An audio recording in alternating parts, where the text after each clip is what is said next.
안녕하세요. 한방의 뇌과학입니다.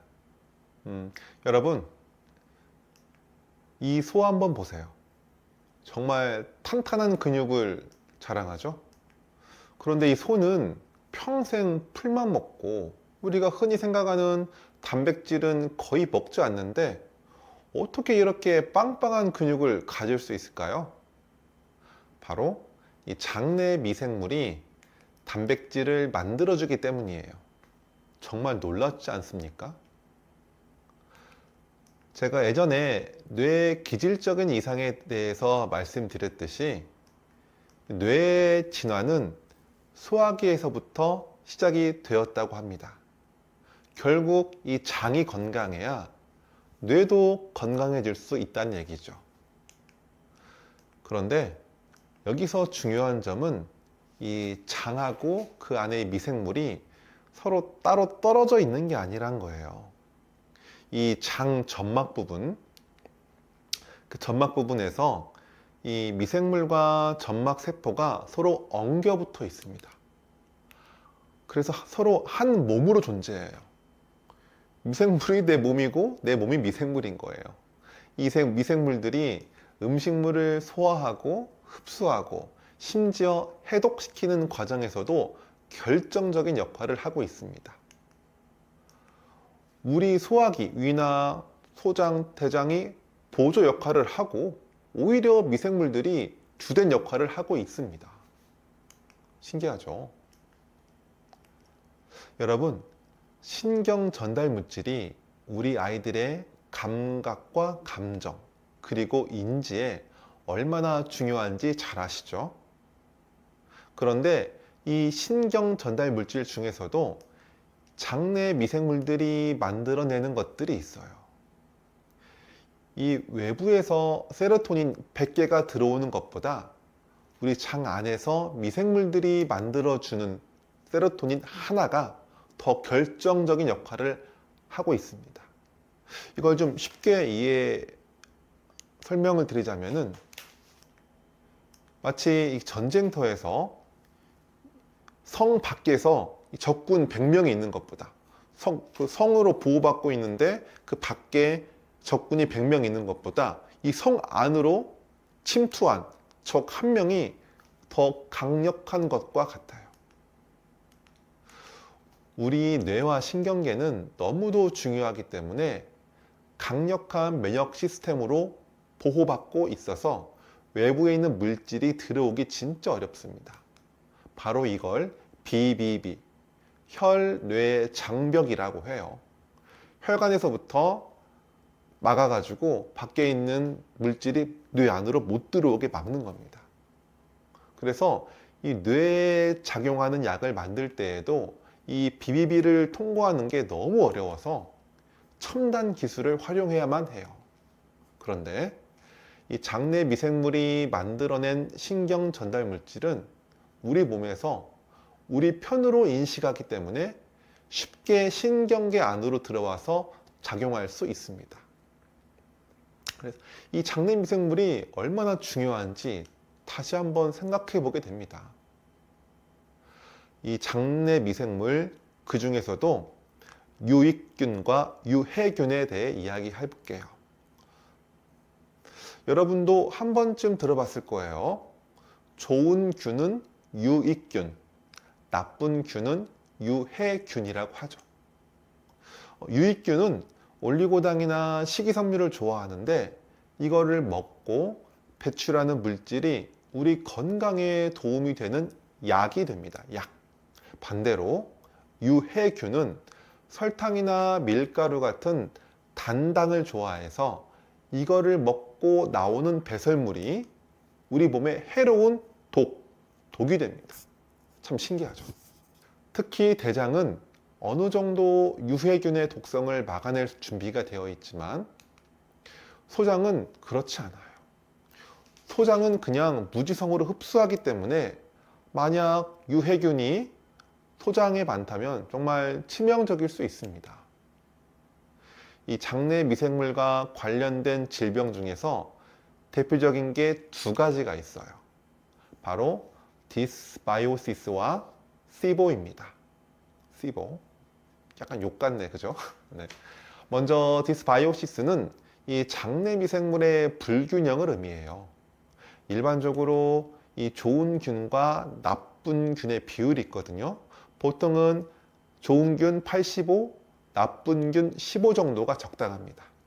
만약에 이 좋은 균이 줄어들고 나쁜 균이 늘어나가지고 7대 3이 된다? 이게 디스바이오시스 상태가 되는 거죠. 이 경우에는 제균제로 유해균을 억제하고 유산균 제제나 식이섬유를 통해서 유익균을 늘려주는 치료가 필요합니다. 다음으로 15는 이 소장 안에 미생물이 과다 증식한 것을 의미해요. 좋은 균이든 나쁜 균이든 미생물이 너무 많아서 문제가 생기는 질병입니다. 소장은 흡수가 이루어져서 더 나쁘다고 아까 말씀드렸잖아요. 여기서는 균을 억제하는 치료가 중요해요. 오히려 유산균 제제나 식이섬유를 먹으면 증상이 더 나빠질 수 있으니 주의가 필요합니다. 이 두 가지 질병의 주요 증상은 비슷합니다. 설사, 변비, 복통, 복부, 팽만감 같은 소화장애부터 아토피나 여드름 같은 피부의 문제, 그리고 우울증이나 불안 같은 정신건강 문제까지 다양한 증상을 일으킬 수 있어요. 또한 만성 피로나 염증 수치가 높아지는 것도 흔한 증상입니다. 여기서 추가로 15의 경우에는 이 과다한 미생물이 영양분을 뺏어먹기 때문에 마치 기생충처럼 영양실조 증상이 나타날 수도 있습니다. 자, 어때요? 이 장내 미생물의 균형이 얼마나 중요한지 좀 감이 오시죠? 우리 몸속에서 일어나는 작은 전쟁 같은 이 균형을 잘 지키는 것이 바로 정신 건강의 첫걸음입니다. 이번에는 이 장내 미생물의 이상이 생기는 원인에 대해서 알아보겠습니다. 왜 건강한 장이 갑자기 문제를 일으키는지 그 원인을 하나씩 짚어볼게요. 첫 번째 원인은 항생제입니다. 아이들이 아토피나 비염 등 여러 질환으로 항생제를 먹게 되면 유익균이 죽어서 오히려 유해균이 늘어나게 됩니다. 원래는 유해균을 억제하는 유익균이 많아야 하는데 항생제를 복용하면서 이 균형이 무너져 버리는 거죠.